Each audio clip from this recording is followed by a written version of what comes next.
There's one investment product that I would never willingly put my own money in, and most people own it without second thought. So before I tell you what it is, I want to tell you the reason why, because it's important to understand how it works, how compounding works, to understand why it's not a smart investment product. And I also want you to just have an understanding of the fundamentals. Because after a decade of working in finance, I've noticed that people who genuinely build wealth, regardless of what they earn, have three things working for them. And this is where the wealth triangle comes that I always talk about. So the one thing on top that we want to achieve is compounding. And in order to achieve compounding, we need knowledge and we need behavior. So knowledge is to an extent within our control.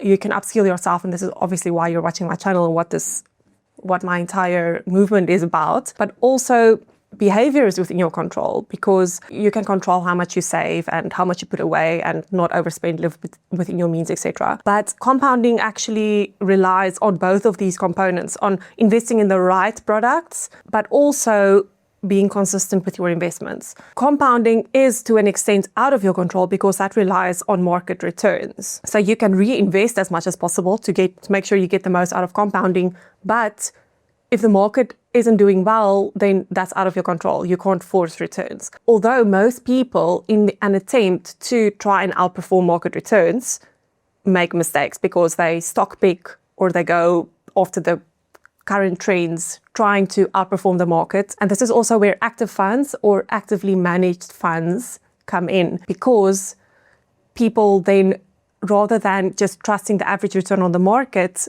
want to give their money to someone else to manage, because then at least it's out of their control. And if it doesn't do well, or if the investments don't perform, then you can blame someone else. But now I'm going to explain to you why actively managed funds is probably one of the worst things that you can invest in. And it comes down to two reasons. Both of these reasons actually deter or hinder your compounding at the top of your triangle, which is the most important part to build exponential growth in your portfolio in the long term. Before I get to those two reasons, I want to tell you about my free investing masterclass that I'm hosting again soon.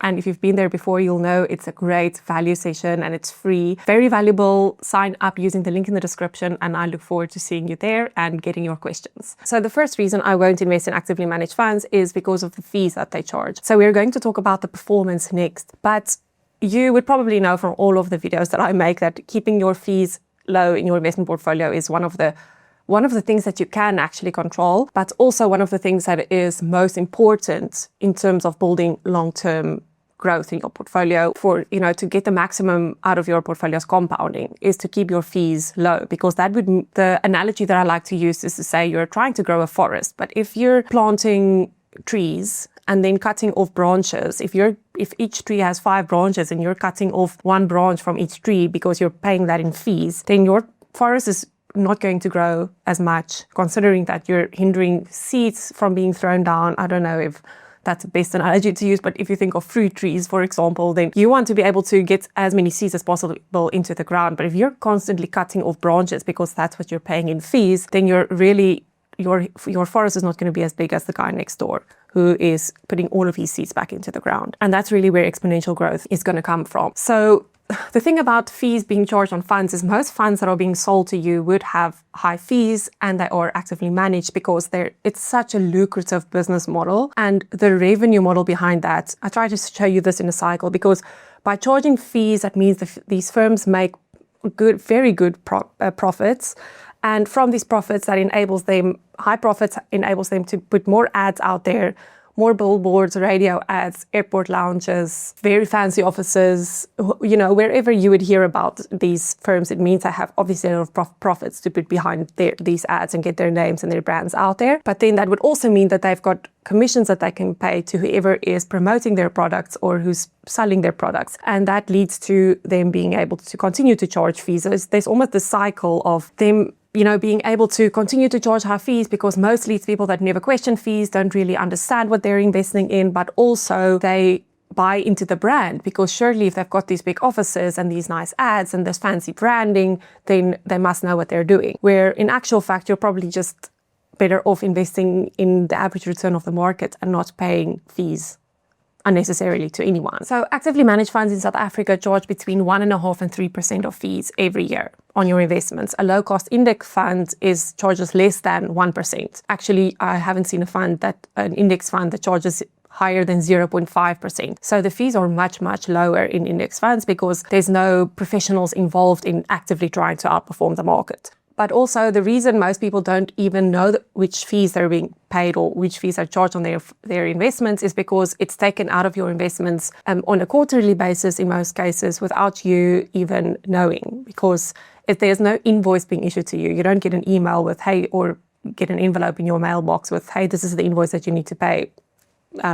Please pay us, then it would be quite alarming. Most of the time, or in all cases that I've seen, is it's just taken from your investments. You're going to sold off from your investments in order to pay your fees. So you're not aware most of the time. And once you start asking questions, you might also think that, but it's such a small percentage. Is that really going to have an impact on my portfolio? The thing is, once you start looking at the graphs and the charts to understand how fees work, like here's a chart that shows 500 a month invested for 40 years at a 12% return. So 12% has been the average return of the MSCI World Index in Rand, very important, in Rand terms. And this is after considering a dividends tax that's being paid. So 500 a month, earning 12% per year invested, let's assume that kind of return would continue for 40 years, then the final amount would be 4.8 million. But if you just add or deduct a 0.5% fee, that would mean 4.2 million after 40 years. So 0.5% fee costs you essentially 636,000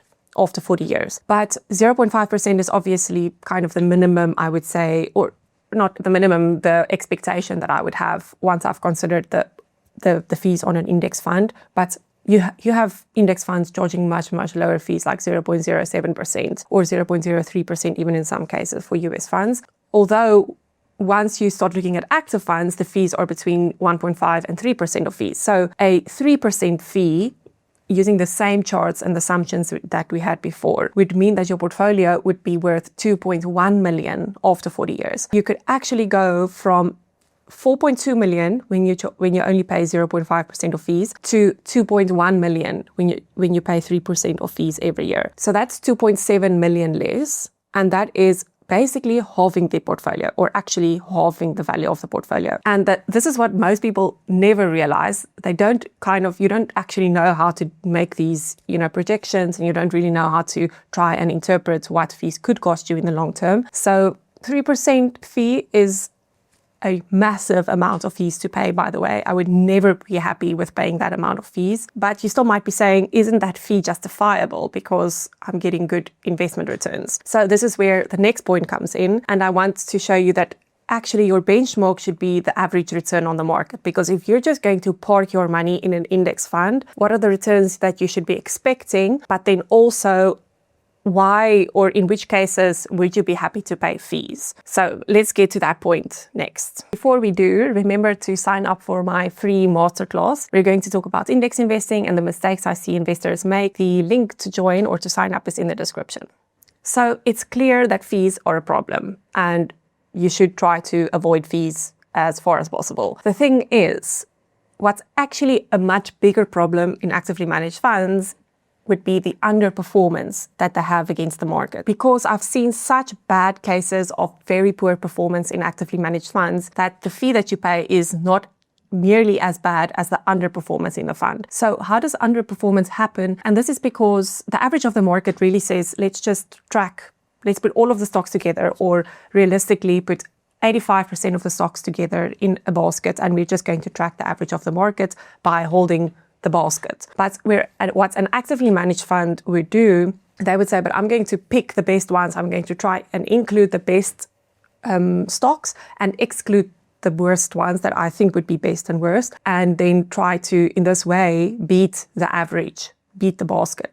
But now we've got 20 years of data, even more than that, to look back on and say, okay, but was it actually possible for them to predict which stocks would do better or worse, and did they actually outperform the basket? And if we look at Spiva scorecards, this is prepared by S&P Global. So they look at how many funds are actually able to outperform the average of the market in the long term, and have a look at the US equity funds, because you'll notice that over a 20-year period, almost all of these funds or all of these indexes or indices is the correct plural. In most cases, more than 90% of these funds or US equity funds underperform the benchmark that they actively try to beat. And now you have to imagine these are professionals, Wolf of Wall Street style professionals working day and night. They've got the best tech, the best software, data, access, everything. And they are, in most cases, more than 90% of cases, underperforming the market. So if these guys on Wall Street in the US can't get it right, why do you think, number one, that you might be able to get it right by stock picking? And then number two, why do you think some random guy that sits in an office in Sandton is going to get it right if someone in Wall Street is not even able to? So not to pick on anyone sitting in Sandton, the thing is we can also then look at the SPIVA scorecards for South African funds. So here we've got 10-year data. So notice the global equity. If you're invested in a global equity fund, for example, 100% of global equity funds over a 10-year period have underperformed the S&P World benchmark. That means, in basic terms, to interpret this would mean, okay, 100% of equity funds over a 10-year period have underperformed the index. So why would you not just track the index? Because number one, you're trying to take a chance to outperform the index, which now obviously the chances are very slim that you're going to outperform the index. But also, what is the risk that you're taking? Because if you agree to accept this risk of underperforming, it can get really, really bad. I almost feel like the potential upside of having a 1 or 2% extra performance is not worth the potential downside that you're going to get. Also remember, this upside, you really think the upside is going to be 1 or 2% more after you deduct the fees that we've considered in the previous point that I discussed. So how bad can the underperformance be? I'm looking specifically at a fund that I've seen a few people invested in. It's sold by one of the top asset managers in South Africa. And the return in US dollar has been 7.6% per year in US dollar. The MSCI World Index, the benchmark for global equity in this case, has returned over 11% per year. And the difference in performance, which is purely just due to underperformance in this case, because both returns are reported net of fees already, or net of fund level fees. So in this case, this is underperformance of more than 4% per year, which is absolutely crazy. It's even worse than the fees that I mentioned before, which typically range between 1.5% and 3%. If you consider how much that hinders your compounding by losing out on a 4% annual average return. And then on top of that, considering the fees that you're going to pay, if you're going to pay a platform fee and an advisor fee, potentially add another 1.5%. So that's a total of 5.5% that you're losing out on, where you could have just gotten 11% in US dollar terms if you just tracked the average of the market. So I want you to really question, is it worth taking that chance for potential outperformance where actually realistically your chances are much higher of underperforming, and underperformance can be really, really bad. Okay, so that's a lot of yapping. I have 3 more thoughts on this to share. And the first thing is that it's so easy in hindsight to see that a fund outperformed. There's a very small percentage of funds that could potentially outperform, and they get a lot of attention by the time that they have outperformed. So 5 years down the line, people will say, oh, let's compare this fund's performance to the MSCI World Index, for example, and then see, it has outperformed. So now it gets a lot of attention. But just because a fund has outperformed over the last 5 years does not mean it will continue to outperform over the next 5, 10 or 20 years. Actually, the longer the timeline is, the less likely it would be to continue to outperform the market, because evidently it's quite hard. Then I want you to go and read up on the famous bet that Warren Buffett made with hedge funds in the US. In 2007, he made this bet with a hedge fund manager that a simple S&P 500 index would outperform a selection of hedge funds. And this was in 2007, which was just a year before the biggest stock market crash that we've seen in recent history, the global financial crisis.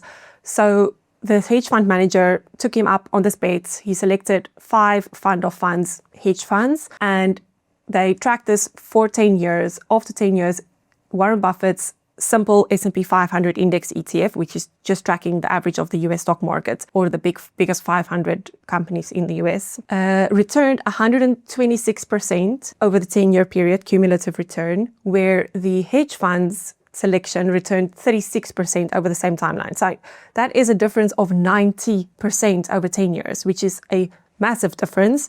And this is just such a great example of how hard it is to select in advance which funds would outperform over the next 10 years. Clearly, it's very, very hard. In this case, underperformance was 90% return difference. And I love this bet for two reasons. Number one, tracking an S&P 500 ETF was obviously superior, way superior, 90% return superior in this case. And it's so easy that everyone can get access to it. You don't need any advisors or fancy or a lot of money. You can actually put 100 Rand in and get access to an S&P 500 ETF.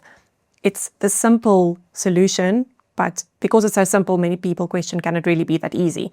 S&P 500 ETF in this case outperformed by far. The second reason I like it a lot is because of the timing. Many funds would argue that they would protect you during a downturn, or they can create upside for you as an investor during a downturn in the stock market where the market average won't. Well, in this case, this was in 2007, which was just before the global financial crisis. And this is, in recent history, the worst stock market crash that we've seen. And it evidently didn't create that upside for investors. So if they couldn't get it right during the 2008 crash, then I really don't see any reason, or I really don't believe any motivation, to be honest, on why I would put my money into actively managed funds at all. So if we just get back to the wealth triangle, I think that's great for us as investors, because if we understand that the top part of the triangle, which is getting compounding right, is out of our control, the best effort that we really can do is to put our money into index funds and just track the average return of the market. Then we can put our efforts into where we can make a difference, and that is